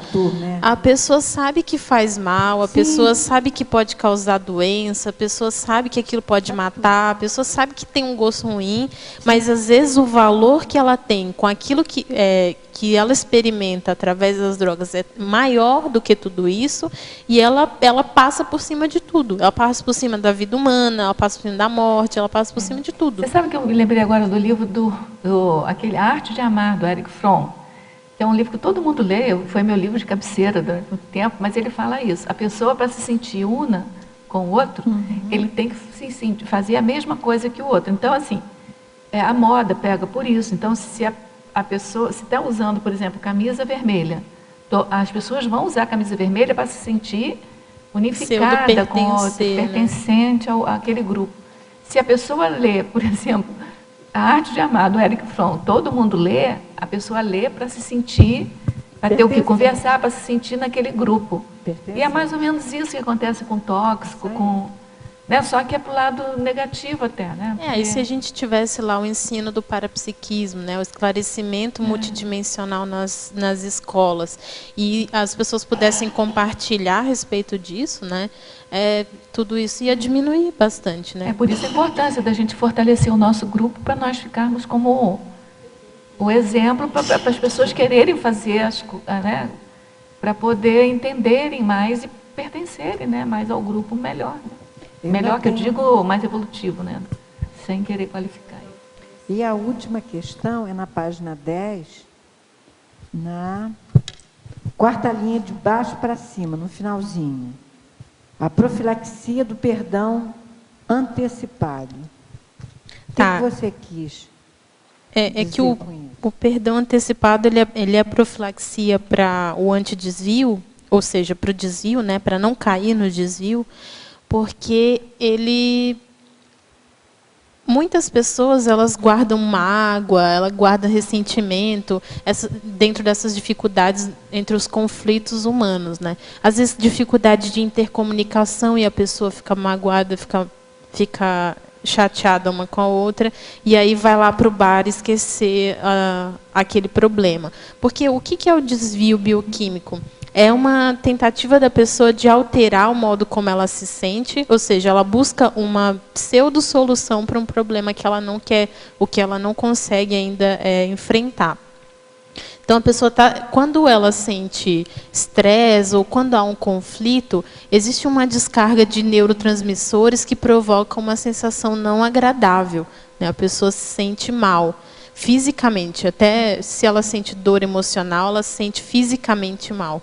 E o que ela vai fazer? Ela vai buscar alterar essa descarga neurofisiológica, neurobiológica, através da comida, por exemplo, comendo doce, ou através das drogas. Então, é uma forma de meio que mudar o bloco pensênico, só que através das sensações físicas, né? E quando você já perdoa antecipadamente, você já nem fica com raiva da pessoa, né?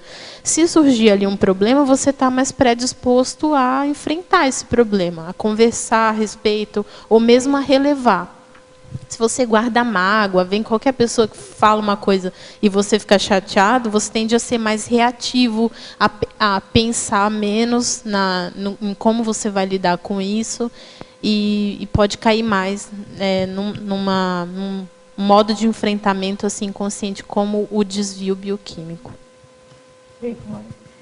Então, a minha pergunta tem relação com o assunto anterior do pertencimento ao grupo. Então, muitos jovens, ou do próprio ser humano mesmo, né, essa necessidade de pertencer ao grupo, e acaba se envolvendo com drogas. Lógico, você comentou aí que tem predisposição da pessoa, né? E a gente vê que é bem comum isso. Para pertencer, a princípio nem gosta daquilo, mas para ser aceito pelo grupo, acaba, né, desenvolvendo aquilo, né? E aí você traz aqui na polinômio, seu polinômio, o primeiro polinômio. Então eu queria que você comentasse sobre isso, né, a lucidez, né, o discernimento com relação a que tipo de grupo que você está se envolvendo, que geralmente a carência é maior do que o discernimento da pessoa, né? E acaba se envolvendo e quando se vê já está viciado, né? E aí você traz aí no polinômio conflito, ignorância, dissimulação e pseudo-pertencimento. Eu gostaria que você ampliasse esse polinômio depois.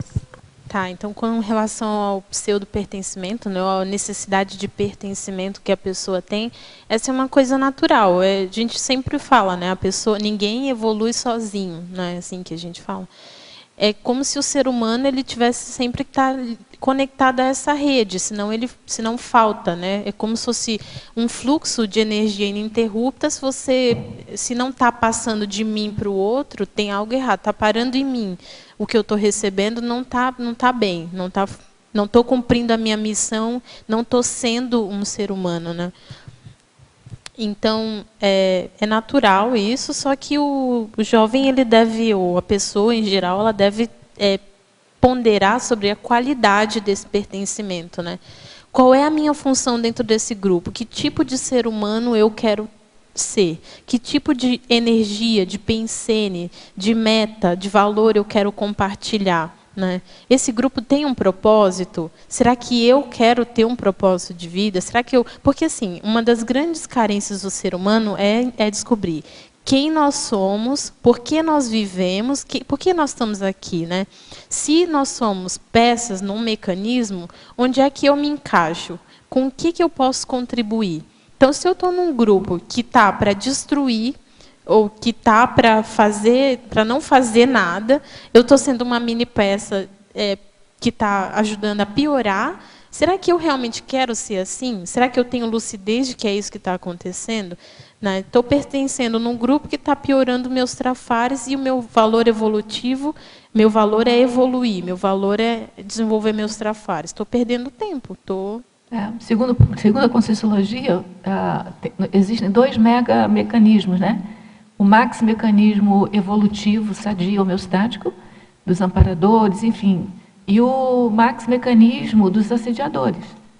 Então, é como você falou, você tem que escolher qual lado você é uma peça do max-mecanismo cooperar. Sempre. Exato. Você é sempre peça do max-mecanismo. Mas de qual mecanismo você é?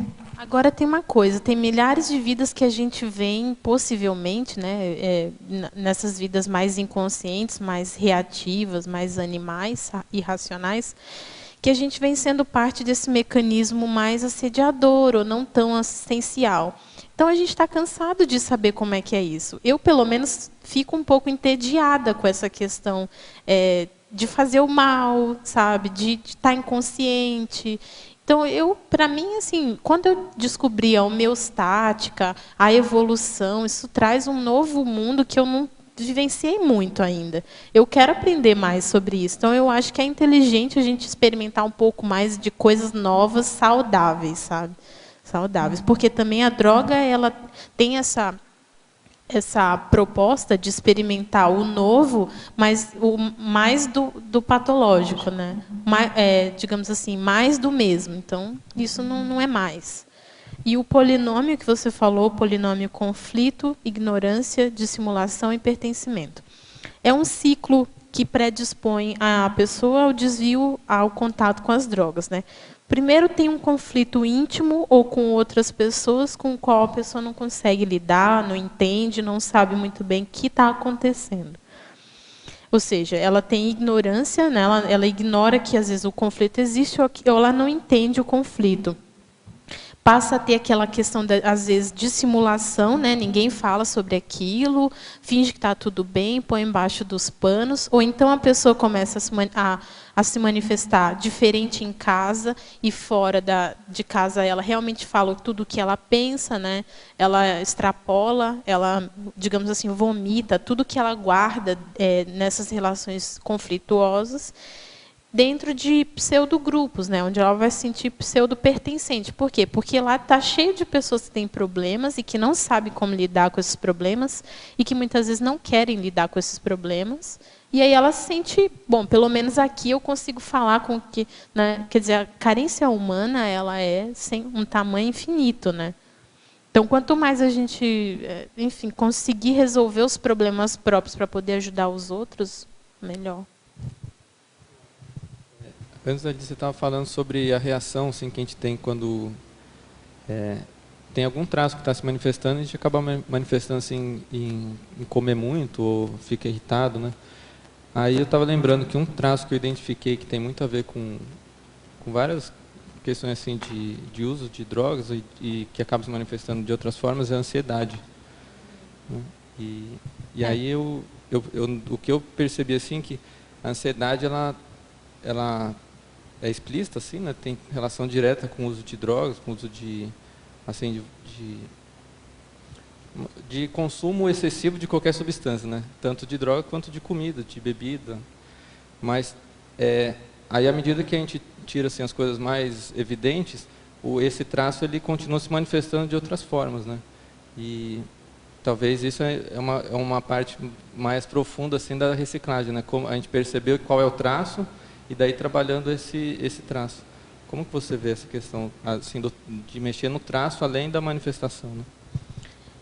Essa é a ideia, na verdade, é você perceber o enraizamento desse traço, porque também às vezes você recicla uma parte da sua vida, reciclagem existencial, mas aquele traço ainda está ligado a outras áreas da sua vida, associado a outros contextos, a outros desafios, e também você buscar se qualificar cada vez mais, né? Porque, por exemplo, falar em público é uma coisa que gera ansiedade. Quanto mais você fala em público ou quanto mais você busca outras ferramentas para buscar gerar uma calma ou um autocontrole, menos você vai precisar da bioquímica para isso, né? De uma muleta psicológica para conseguir esse autodomínio. E ver também assim que a ansiedade pode ser um sintoma, ela não é a causa. Tem alguma coisa que está gerando ansiedade, né? Então, assim, eu vejo que a ansiedade está muito relacionado ao nível de autoincoerência. Então, assim, a pessoa sabe que ela poderia estar produzindo mais, poderia estar fazendo mais, e ela não faz, assim, se entrega às autocorrupções. E isso normalmente gera ansiedade, porque assim, ela sabe que o tempo está passando e ela não está fazendo o que ela se planejou para fazer, né? Ou o que ela poderia fazer. E isso gera ansiedade. Então, a ansiedade, muitas vezes, já é um efeito, não é a causa, né? E eu vejo que tem muita relação, qualquer adicção tem muita relação com o hedonismo. A pessoa que é viciada, o vício dela é no prazer, na verdade, não é no objeto que dá prazer nela, mas no prazer qualquer em si, coisa, né? Que dê prazer, qualquer coisa que dê prazer para ela serve. Então, os valores da pessoa estão muito focados ainda no prazer, ou seja, está muito instintivo ainda, né? Muito animal. A verbetógrafa, Fatologia, página 10, final da 6ª linha de baixo para cima. Poderia comentar com exemplos sobre a preferência do uso do cérebro encefálico ao subcérebro abdominal? O subcérebro abdominal é esse responsável pelas instintividades, né? Pela questão mais irracional, pela impulsividade. Ao passo que o cérebro encefálico, eu quis chamar a atenção que é mais essa questão da racionalidade, da ponderação, do uso das funções mentais superiores, né? Da autorreflexão, ao invés da racionalidade, da irracionalidade. Ela pede exemplos. Exemplo? Você sentir uma compulsão por usar uma droga, por exemplo, e ter consciência de que aquilo não faz parte da sua meta de vida, né? Que isso pode afetar o seu planejamento, sua proexis, e você não seguir aquilo. Você se manter firme, você repassar mentalmente por que aquilo não é um benefício, por que você não quer aquilo, qual é a sua escolha. E fazer e se manter, né, naquilo que você vê que é mais racional, que é mais lógico, que é mais saudável. A verbetógrafa, para Fatologia, página 10, 5ª linha de baixo para cima. Como fazer para rememorar o planejamento da ressoma atual junto ao evoluciólogo que traz as autorresponsabilidades para prevenir melise e vitimizações? Tá. A rememoração, eu penso que o estudo lá da Enciclopédia da Conscienciologia, como mencionado, é uma boa recuperação das VERPONs, né, dos CONs, das unidades de lucidez, e aquelas unidades de lucidez, ou aqueles projetos, aquelas ideias, aquelas ICs que vão chamando mais atenção, elas vão trazendo à tona um senso de participação, de responsabilidade. Você vê um projeto surgindo e você pensa, não, eu gostaria de fazer parte desse projeto. E aí você se perguntar, será que se eu morrer hoje, né, será que sem participar, sem contribuir dentro desse projeto, eu ficaria bem? Então, isso é um indicador de uma cláusula pétrea. Como rememorar se isso foi planejado junto ao evoluciólogo ou não? Eu não tenho uma técnica específica, né, além da retrocognição, mas uma experiência pessoal que eu tive com relação a isso é que eu não valorizava muito o meu corpo, minha vida intrafísica. Então, quando eu cheguei na consciencioterapia, eles foram bem pontuais e bem cirúrgicos comigo. Eu tinha um raciocínio bem irracional, bem ilógico, que era assim, bom, se eu morrer, eu vou voltar para a minha paraprocedência. E aí eles ouviram aquilo quase incrédulos. Eles falaram assim, não, Laura, você é responsável pelo seu corpo, você ajudou a criar esse corpo, você ajuda a manter esse corpo, você escolheu tudo isso. Aquele esclarecimento foi bem impactoterápico para mim e realmente fez lógica para mim. Eu ajudei a criar o meu corpo, eu ajudei a escolher essa vida, montar tudo isso. Então, não tem para quem eu recorrer. Eu tenho que prestar contas comigo, antes de tudo, né? Então... Tem 3 perguntas aqui que vieram da Suíça para você. A verbetógrafa para fotologia, página 10, 12ª linha. Poderia explicar como ocorre a erradicação do vício da descoincidência vigio-patológica e, a seguir, a reciclagem da valorização excessiva e patológica do autoparapsiquismo? Tá, então esse item, a erradicação do vício na descoincidência vigio-patológica, eu coloquei a partir de uma experiência que eu tive, em que eu fiquei alguns meses descoincidida, direto, assim, sem interrupções. Enfim, eu sentia como se eu estivesse dentro do meu corpo, mas dessa metade para cá. Como se eu estivesse sempre acompanhando o meu corpo, mas do lado dele. E eu ficava pensando, mas por que eu dou o comando para entrar no meu corpo e não vai para o outro lado? E mesmo eu tinha todo o controle do meu corpo, motor e tudo, mas é como se meu espírito, a minha consciência, meu psicossoma não entrasse no corpo. E o que acontecia? Com esse fenômeno, eu tinha um ganho secundário, que era uma percepção acima da média. Eu começava a ter telepatia com as pessoas, ou entrava na holosfera da pessoa, né, perto da pessoa, e começava a ouvir os pensamentos da pessoa, ou pensamentos de consciências em torno delas, ou então eu estava na minha casa e eu percebi os pensamentos de todos os vizinhos à volta, e isso dava um senso assim de que eu percebo mais do que as outras pessoas.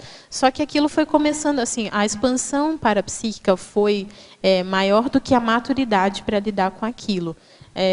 Então foi se complexificando. Eu comecei a ver as vampirizações entre as pessoas, eu comecei a ver as consciências acopladas às pessoas, e eu não conseguia lidar com aquilo. Então, para erradicar esse vício nessa descoincidência que me trazia um ganho secundário, eu tive que abdicar dessa pseudo-superioridade, né, pessoal, para focar mais na minha maturidade parapsíquica, para ver que aquilo estava afetando toda a minha vida, né, valorizar mais a minha saúde.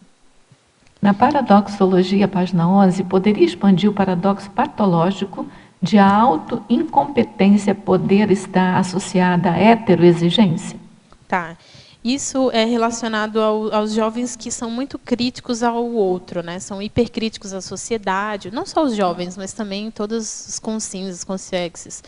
Quando você aponta tanto o dedo para os outros, ou você está tão focado na exigência às outras pessoas, você está doando toda a sua energia para os trafares das outras pessoas, reforçando aqueles trafares, ao invés de orientar o seu megafoco na autocapacitação. Então, ao invés de reclamar dos erros dos outros e jogar energia e desprender energia nisso, você tem que voltar para você, para a autocapacitação, para a autorreciclagem, para o autoconhecimento, para a autossuperação. Isso. Em mitologia, página 11, 2ª linha, o mito de a taça diária de vinho fazer bem ao coração. E a seguir, qual a sua opinião sobre o mito de a descriminalização das drogas ser meio de combate ao narcotráfico. Tá, esse mito da taça de vinho diária fazer bem ao coração, eu coloquei porque eu conheço várias pessoas que são adeptas dessa técnica, né, por assim dizer.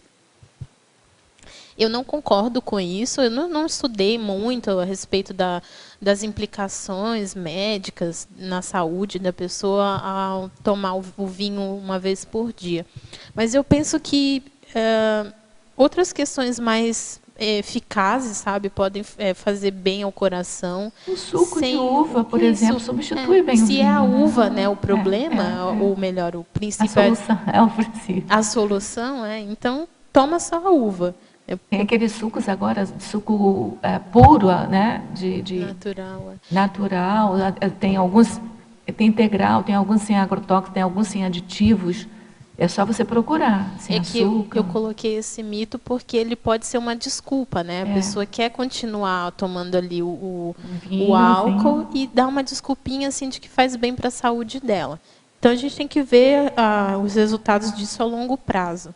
E o outro mito de a descriminalização das drogas ser meio de combate ao narcotráfico é que geralmente a gente fica pensando nas drogas lá na favela, nos traficantes, né, o pessoal pobre que vende droga, mata os outros, e nem sempre é assim. A gente sabe que tem várias pessoas que são ricas, que usam drogas, são pessoas da alta sociedade, né, que não tem nada de relação com a criminalização e ainda assim usam drogas. Então eu penso assim que a descriminalização ela pode trazer mais esse descontrole, sabe, do uso das drogas, pode até reforçar essa coisa culturalmente aceita que as drogas elas são até mesmo incentivadas, né? Eu penso que isso não seria muito bom, não.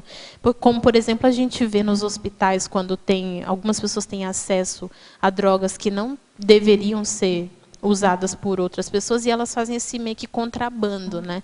Então, eu acho que, não sei, a descriminalização e a distribuição das drogas, eu acho que incentivaria mais o uso delas. Então, a verbetógrafa, na definição, o antidesvio bioquímico é um protocolo profilático em relação à toxicomania. A busca da adrenalina através dos esportes radicais não é também um desvio bioquímico? Pode ser classificada como toxicomania? Eu não sei se toxicomania exatamente. O que a gente percebeu durante a escrita do verbete é que eu dei mais um enfoque à toxicomania pela experiência de vida que eu tive, um contato com essas pessoas e com vários grupos relacionados à toxicomania. Mas, de fato, a expressão antidesvio bioquímica ela se relaciona a qualquer vício neurobioquímico, né? Então, esse vício, a riscomania, ela também é um desvio bioquímico. A pessoa fica viciada na adrenalina, naquela sensação, e começa a fazer aquilo independente de essa ação pôr em risco a vida dela. Você fala sobre o item 1 da ricinologia ali, amizade? É fundamental, né? A gente está falando durante o verbete todo de que essa coisa do pertencimento, do compartilhamento dos traços pessoais e as metas, né, junto a uma rede de pessoas, a um apoio social que esteja focado nas mesmas metas evolutivas, que compartilha dos mesmos valores, ela é de valor inestimável assim para as pessoas, né? Por poder compartilhar questões do parapsiquismo, compartilhar projetos, sabe? A pessoa ganha força quando ela tem amizades com quem ela pode compartilhar. Eu acho que é fundamental para não haver o desvio de qualquer natureza. Laura, aí na enumerologia, no 11, na página 11, queria que você desse uma geral na segunda enumerologia, que eu acho que ela resume bem o verbete. A conscienciometria autoelucidadora, né? Quanto mais você conhece essa... Não, na enumerologia, na página 11. Não, o segundo grupo em geral. Isso. A antilavagem tricerebral, quer dizer, você ter a capacidade de autopensenização limpa, né, deslavada. O antidogmatismo, você não se deixar levar pelos pelos dogmas, pela religião. O anti-escravagismo, você não se subjugar a nenhuma condição, né? Antifascínio, você não ficar fascinado, achando que encontrou solução da panaceia do mundo, né? Nem em vícios, nem em doutrinas, em teorias, nem no pensamento, nem nada. O antivício, não ficar viciado nem em questões bioquímicas e nem em qualquer outro desvio. O antidesvio é você estar atento a estar na linha reta da sua proexis. E a antidespriorização é você não cair, né, naquilo que é secundário, que é desnecessário, que já é automimese. É isso. Tudo bom? Olha, a gente tem 1 minuto. Eu queria que você falasse sobre a sua frase enfática, para a gente encerrar a tertúlia. O antidesvio bioquímico é a demonstração de inteligência evolutiva e maturidade da consim, capaz de priorizar as variáveis existenciais, cosmoéticas e interassistenciais na automanifestação. É a pessoa que ela prioriza o que ela tem de mais evolutivo, né? Isso é demonstrado. Quer dizer, se eu priorizo o que eu tenho de mais positivo, o que eu tenho que me leva à minha meta, isso demonstra a minha inteligência evolutiva, né? Se a pessoa tem a maturidade de sustentar suas opiniões evolutivas, isso demonstra que ela já tem algum nível de inteligência evolutiva. Isso vai até além da questão da questão bioquímica. Da bioquímica, sim, né? O domínio do próprio soma. Laura, parabéns pela defesa do verbete, foi muito esclarecedora. A gente aguarda outros verbetes seus, tá certo? Obrigada. Muitos verbetes. A gente agradece a presença de todos vocês aqui, pelas discussões, pelas perguntas, pelo debate, tá certo? A gente agradece também a todos os teletertulianos que participaram conosco aqui e aquele pedido costumeiro meu, que todos os dias a gente tem tertúlia de 12h30 a 2h30 da tarde. Então, a gente aguarda vocês, tertulianos e teletertulianos, para movimentarem aqui o debate junto ao verbetógrafo do dia. E a gente passa, então, para os nossos comerciais. Obrigado. As pontuações da tertúlia de hoje são 22 assinaturas no livro de presença, 18 perguntas presenciais e 18 perguntas respondidas online. Hoje nós temos 3 recados. A Tanise, com o colóquio Interparadigmas, a Marta, com o 3º Congresso Internacional dos Intermissivistas, e o Cláudio, com o programa Verbetografia. Boa tarde. Quero convidá-los a participarem da 2ª Semana Paracientífica da Conscienciologia e do 1º Colóquio Interparadigmas. A Semana Paracientífica é o encontro anual entre pesquisadores dos colégios invisíveis, que visa dinamizar o holopensene das especialidades da Conscienciologia, em eventos de integração interdisciplinar. E enquanto o 1º Colóquio Interparadigmas é um evento que visa a interlocução entre as diversas áreas de pesquisa da Conscienciologia e da pesquisa convencional, tal como neurociências, filosofia, ciências biológicas, sociologia, psicologia, e busca, então, encontrar convergência, clarear controvérsias e objeções de caráter paradigmático à pesquisa científica da primeira pessoa. Então, contamos com todos. O evento terá, então, a opção presencial e online. As inscrições podem ser feitas pelo site do CIAEC, então, ciaec@ciaec.org. E mais informações também pelo telefone. 045 35 25 26 52. Obrigada. Boa tarde a todos. O nosso convite é para que você venha em julho para o CIAEC. Nós temos uma programação especial para você. Dentre elas, nós vamos apresentar o 3º Congresso Internacional dos Intermissivistas, nos dias 10, 11 e 12 de julho. Esse evento é um evento assim, prático, que vão constar de 4 oficinas. Oficina da Conscius, para que a pessoa possa desenvolver os trafores, trafares e trafais. Oficina da OIC, ligada à consciencioterapia. A oficina da Consecutivos, que vai possibilitar a pessoa identificar traços de vidas anteriores, e também a oficina da Apex. Inclusive, nós teremos um campo holomnemônico intermissivo que vai ser instalado pelo EPICOM Alexander Steiner. Então, relembrando, dias 10, 11 e 12, em Foz do Iguaçu, e as informações e inscrições pelo telefone 045-3525-2652. Repetindo o telefone, 045-3525-2652. Obrigada e até lá. Olá, tudo bom? Depois desse excelente verbete, eu venho fazer para vocês 3 convites. Primeiro, para quem mora em Foz do Iguaçu, a gente tem atividade todo domingo, completismo verbetográfico, uma atividade semanal, todo domingo, das 14h45 até as 17h45, com debate. É um evento que acontece aqui no Tertuliário, mas é uma sala que tem fora do Tertuliário. Esse é um evento, então, uma atividade semanal, uma dinâmica, completismo verbetográfico. Um convite também é para o programa Verbetografia, que começa agora no 2º semestre, dia 6 de agosto a 29 de outubro. São 12 semanas e carga horária de 48 horas aula, com a quinta-feira para tirar dúvidas. E aulas em vídeo. Todas essas sessões que vocês têm aí na enciclopédia, cada uma delas é dissecada, discutida, apresentada por um professor que representa o domínio desse assunto.